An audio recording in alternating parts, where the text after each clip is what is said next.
Thank you all for coming and listening to our presentation that is entitled Shakamaxon, Coaquinac, and the Indigenous Villages of Philadelphia. And you'll see on the right-hand side of your screen is an image that we see. It says the Philadelphia region, when known as Coaquinac, or Grove of Tall Pines, and as first seen by the white men. I would like to open up that picture there. Well, before I even open that picture up so that we can see that, I would just like to explain a few things. Um, this is not a presentation about the Lenape culture, uh, or really anything about the Lenape people. Uh, I am a historian that focuses on the southeastern tribes, because that is where my family is from. And so I focus on those areas. However, I have been a citizen of Philadelphia. I was born and raised in Philadelphia, lived more than half of my life in Philadelphia. So I was curious about the people who lived here and maybe what it looked like before the Europeans even arrived. And I ran into this map, and this is the bottom corner of the map. And again, where it says the Philadelphia region, when known as Coaquinac, Grove of Tall Pines, as first seen by the white men. And when I saw this map, uh, it fascinated me. It's like, oh my goodness, look at these villages that we see, which you are about to see. Um, and however, when I looked up this map to find it, it was interesting to find out that that is not the name of this map, but the actual name of the map is called Map of Philadelphia at the time of the arrival of the first Swedes. So again, it's very interesting that this is not what they called the map, that the map was called, the Philadelphia region, when known as Coaquinac. So it's just very interesting that they even they named the map that, and why I really have no idea. And also, again, just to look at the map is a very old looking map. And so here is the entire picture. You see there's four distinct circles that we see in the inside the map. The wide light line that is on the right side of the map is the Delaware River. And so the other little swiggly line that we see on the right-hand side would be considered the Schuylkill River, just to let you know. So again, that's not the outline of Philadelphia, but again, that is the Schuylkill River. And so you'll notice that three of those little circles there on the inside between the Delaware and the Schuylkill, and then the other one just on the other side of the Schuylkill. We're going to be discussing all of those things.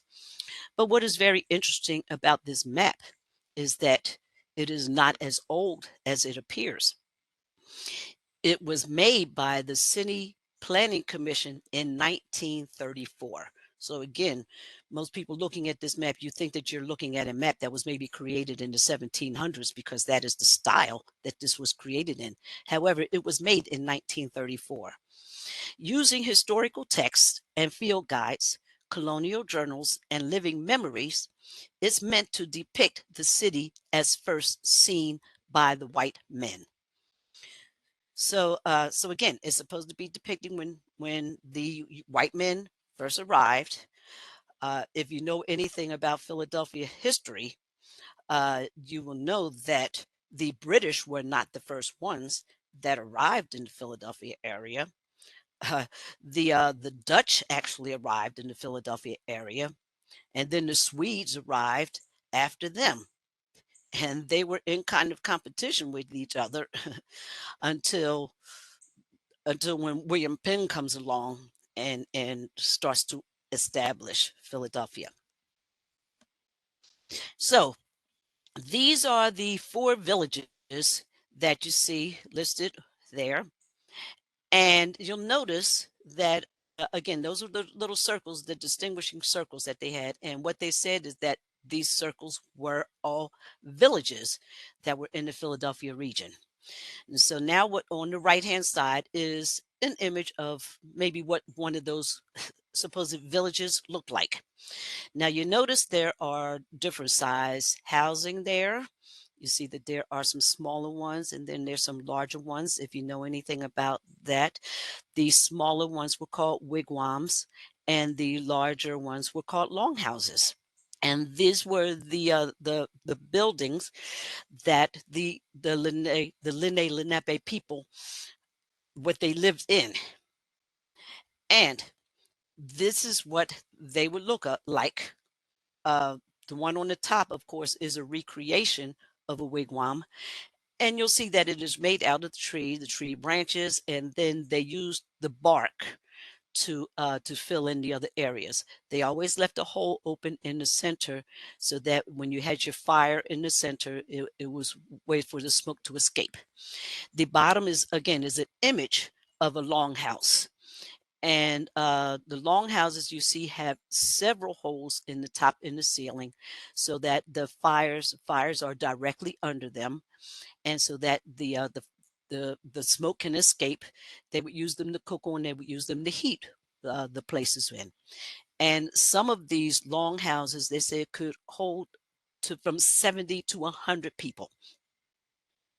And this is what the inside of one of those longhouses would look like. And you will see at the very top, you see the bright little white lights that you see at the top of the picture. Those are the areas for the smoke, for the smoke to escape. And you'll notice directly under those, you'll see on the ground, you'll see the stones that are encircled that are there for the fires. People may have slept on the bottom racks. Top racks may have been used, and you'll see that there's even several different shelves of them to for supplies and things. And again, these could hold up to maybe, like they said, about 100 people. So when we look at this image now, we have to realize that number one, it's probably inaccurate the way that that they were made and how they lived. And then number two, if we just look at them and even just counting the longhouses that they have, even in this picture, on the right hand side of the screen and right in the middle, that there is one longhouse. Right next to it is another longhouse. Up at the top of the picture, we have a few other longhouses. And so if there were 100 people in each of those longhouses, well, you'll see that there's what, 10 of these longhouses. So that would mean that there would be over 1,000 people that would be just in this little area right here, which could have been. But again, we have to realize that when we see images like this, that it may not be totally the way that they were living. So when we see these villages that we see here, we have to realize that they're using those little circles there as an image so that we could see that there was a group of people living in these areas. However, we have to realize that these areas were much, much, much larger than those little circle images that we see. And we will be seeing that in just a minute. So on this map here, and again, these are the villages, and we're going to start from the top. We have Shakamaxon, we have Kawakwanack, we have Aronimink, and we have Pasyunk. And those are the original names of these villages here. We are going to be going over the names. We're going to be going over each of these villages, and then we'll also just go over some other names of things that we will see in the Philadelphia region. Now, one thing that is interesting is that I want to show you a little area that is between this Kawakwanack and Pasyunk. And you'll notice that it is an area, and on the map here, it says it is Wickawacoing. And again, that was one of the original names of this area. We will be getting to something very important about this area a little bit later on in the presentation. But I wanted to point this area out to you, and that is because William Penn renamed Wickawacoing or Wickaco. He named it Southwark after a neighborhood in England. And what is interesting is that he named this area in the late 1600s. So I think the date was 1687 is when he named this area Southwark. Okay, it says the Southwark district later got divided into two sections and renamed with indigenous names. One section was called Moya Mincing, and the other section was called Passyunk. Both of them maintaining those indigenous names.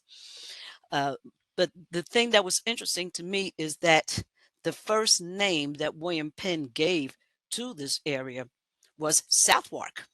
He did not name it Philadelphia. And I found out that later that in 1701, that is when Philadelphia got established and established with the name Philadelphia. But it's interesting that he named this area Southwark before he called it anything else. Okay, so now let's go back to our villages. And if you recall, the name of this map that they called it was called Kawakwanac. And so this is why I'm going to begin with this area. Okay, Kawakwanac. And now, Kawakwanac was the name of a village which began at the Kohokinoke Creek. These words may be corruptions of the compound word meaning tall pine tree stream.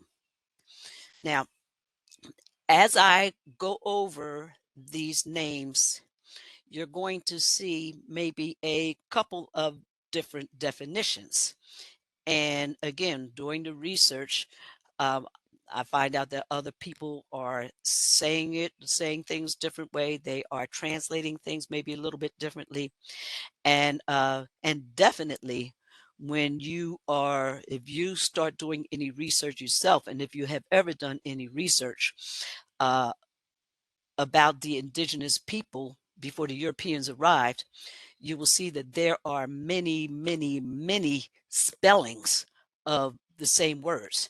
Sometimes you have to even figure out what it was that they were saying. And then after realization, it's like, oh, that's what they were saying. Where you don't even recognize it at first. So you almost, even when you're doing these things, you almost have to become a translator, or if you, or especially your mothers out there, if you can recall when your little toddler, your 2-year-old, was speaking that language that you couldn't quite understand, where you figure out a word here or there, that's almost what you have to do when you're reading this early history about the indigenous people, especially figuring out place names. Okay, so again, Kawakunak. Okay, wait a minute. Okay, there we go. All right, here's another definition. Kawakunak, meaning grove of tall pines. And this one says it is located near Laurel Hill Cemetery on the east bank of the Schuylkill. And now, these are other forms. And I am, well, maybe I will attempt to maybe say some of this, but again, these are names that you may see in other textbooks that are speaking about Kawakwanac.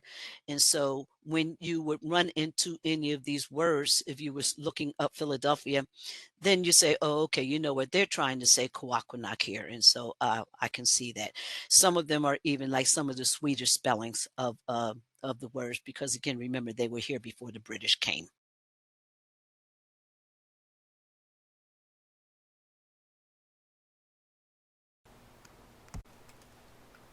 Did you get your copy of Revealing America's Dark-Skinned Past, Volumes 1, $10, and 2, $8? Available now on Amazon.com.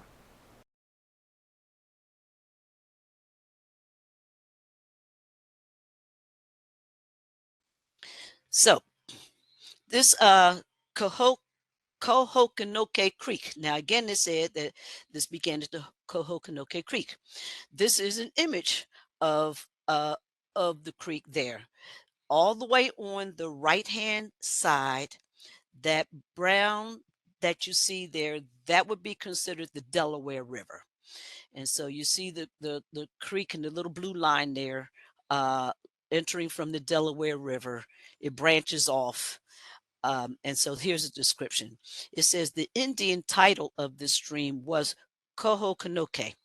One of his branches about the neighborhood of Fairmount Avenue and 15th Street. The other west of 11th between this avenue and Green Street. At Vine Street east of 10th Street, they united to flow northeast to the Delaware. Now, again, on this map, and you see that it says that that these two streams were joined together. It says at Vine Street east of 10th.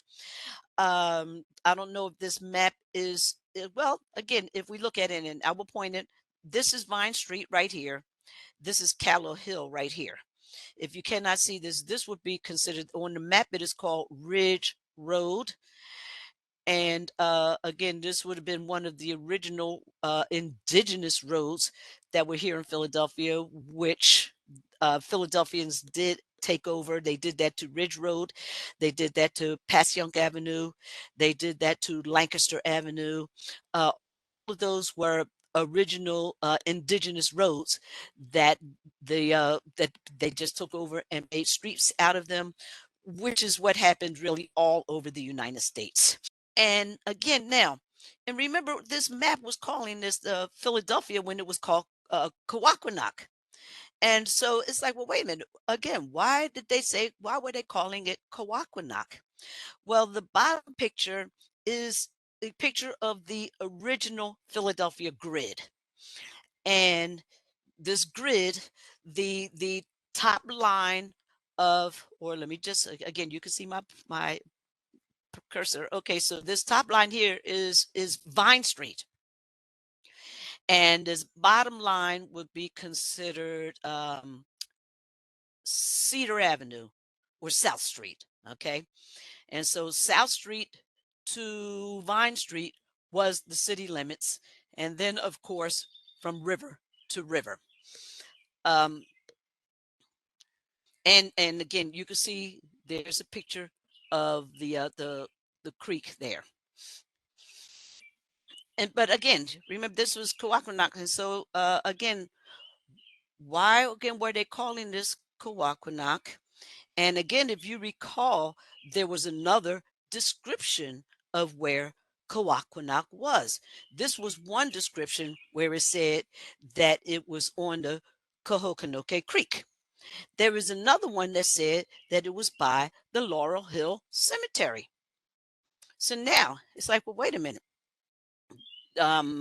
People maybe not even know where exactly is the Laurel Hill Cemetery. Is it over there by the Delaware River? I mean, this was part of Kawakwanack, so where exactly is it? So now, again, with this picture of the Philadelphia, and now we see the Philadelphia grid right in here. Well, this grid does look a little bit larger, and I do believe that. Well, that other one, the top was Vine Street. I think this time this is all the way down to South Street, or I think the other one maybe only went to either Spruce or Pine. I forget which one it is. But anyway, let's look at the western boundaries, and again, which is the Schuylkill River. And we're going to follow the Schuylkill River up a little bit to this little curve here. And we have a curve where it turns to the left, and then another curve where it turns to the right, and then it goes on north. That area right there, if you're familiar with the Philadelphia area, this is it here. And here is your Laurel Hill Cemetery.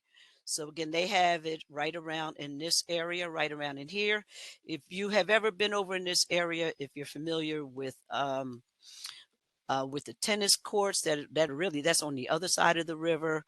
But you have Smith's Playground that is well, not far from this area. You have all of your park.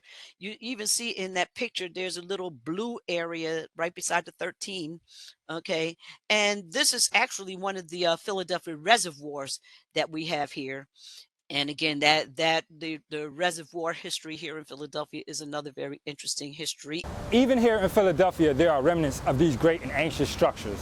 I stand now at the steps of Philadelphia's famous landmark, the Philadelphia Museum of Art.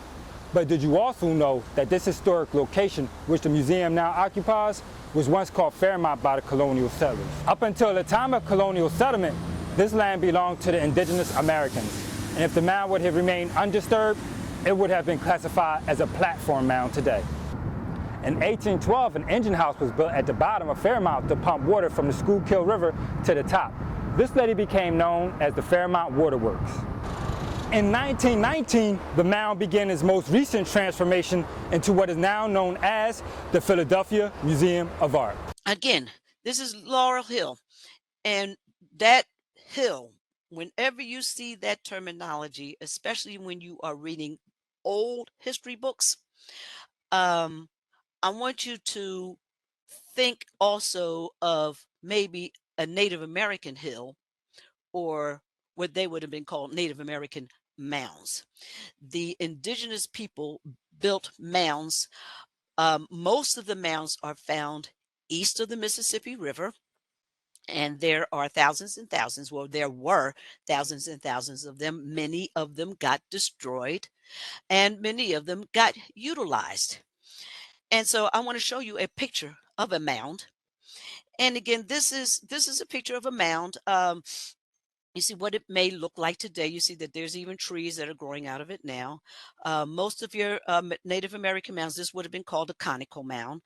And your conical mounds were maybe from 3 feet, and some of them even go all the way up to 70 feet high. Um, and some of them were burial mounds, and some of them were for other purposes. And again, this is a conical mound. And what is very interesting is that this is your Laurel Hill. And if you see the signs there, it is right where it says Hunting Park Avenue and Kelly Drive. When the Europeans came, they started utilizing the things that the indigenous people were using. They utilized their hills, they utilized their streets.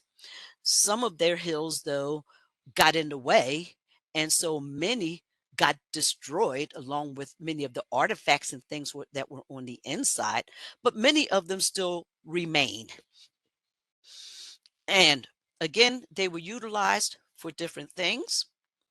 The indigenous people would utilize these mounds after they built them. Some of them were used as structures where they would live on top of them. So sometimes a chief or someone of importance may have lived on top of these mounds. But they also utilized them uh, strategically. They would use them so that they could see down waterways. Most of your mounds were built by waterways, by creeks and rivers, and they know that this is how people travel. And so again, they would utilize these areas so that they could keep their village safe from intruders. And it's very interesting that even today, when they started changing this hill over, that they realized the beauty of these places. They knew what the indigenous people were doing there, and so they even left structures here. And again, this is at the Laurel Hill Cemetery. um and this structure, you see, it is looking across the Schuylkill River. Now these mounds, they this is another view of another mound.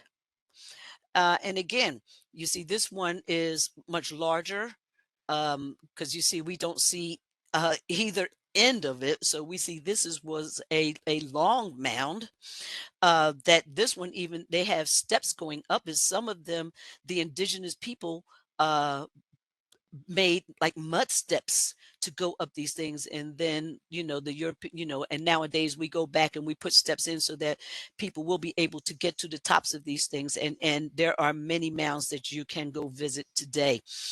But again, some mounds you can visit, some mounds have been utilized in other ways. Many mounds have been turned into cemeteries, and again, utilizing them. And again, they knew that the indigenous people, again, remember I said that some of them were funeral mounds. They were burial mounds. And so they were just utilizing them the same way that the indigenous people were using them. But sometimes you will even see these things in other areas. They got tore down. Some of them you will still see maybe even standing on golf courses. So again, when you see that terminology hill, as you were reading your old things, hill, mound, mount, sometimes you'll see the term bluff, anything that is describing a hill. As you're reading, uh, think about Native American mound, because a lot of these, that's what these things were. Brown-skinned people, from very light to the darkest of dark, have existed in the Americas continuously for many thousands of years. Writer Jack Forbes, in his book Africans and Native Americans, said, "Many, but not all, Native Americans were brown or dark-colored without African ancestry." These brown-skinned people lived here long before the dawn of European civilization and the arrival of the European settlers. When the Europeans arrived to the shores of the United States, they encountered a culture of people that became known as the Mound Builders. Mound Builder is a general term referring to the indigenous inhabitants of North America who built various styles of earthen mounds for burial, residential, and ceremonial purposes. Here you see a sampling of mound sites that have been discovered in the United States. These mounds are primarily visible from the Mississippi River to the Appalachian Mountains, from the Great Lakes to the Gulf of Mexico. Most are located along rivers and streams which the Native Americans used for provisions. The most modern Native American cultures have been divided into three eras. The Archaic era, from 8000 BCE, or before the Christian era, to 1000 BCE. The Woodland era, from 1000 BCE to 1000 CE, or the Christian era. And the Mississippian era, from the years 1000 to 1700. And there is evidence of mound builders in all three eras. The mound builders have been attributed to building four basic types of mounds. The most common mounds are the conical mounds. Conical mounds are mounds that are cone or oval shaped. Many of these types of mounds were for burial purposes. Burial mounds ranged in height from 3 feet to 25 feet, and the remains were probably of someone of importance in the society. Conical mounds that weren't burial mounds can have heights up to 70 feet. The second type of mound is the earthen mound or earthen lodge. This type of mound usually had a fire pit in the center and was used for important meetings amongst the chiefs. The Europeans, after their arrival, utilized these mounds by turning them into their military forts, amongst other things. The third type of mounds are effigy mounds. Effigy mounds are mounds that are in the shape of animals, symbols, religious, or human figures. These mounds may have served as territorial markers or enhanced sacred ceremonial ground where people met for major events. Modern Native American shaman or spiritual healers suggest that the effigy mounds enhanced the power for healing and communication with the ancestor spirits. The last type of mound is the platform mound. Platform mounds or temple mounds are flat-topped mounds which were used to house temples for the leaders, for ceremonial purposes, sometimes for residences, and sometimes for survival needs such as observing up and down the waterways for unwanted visitors.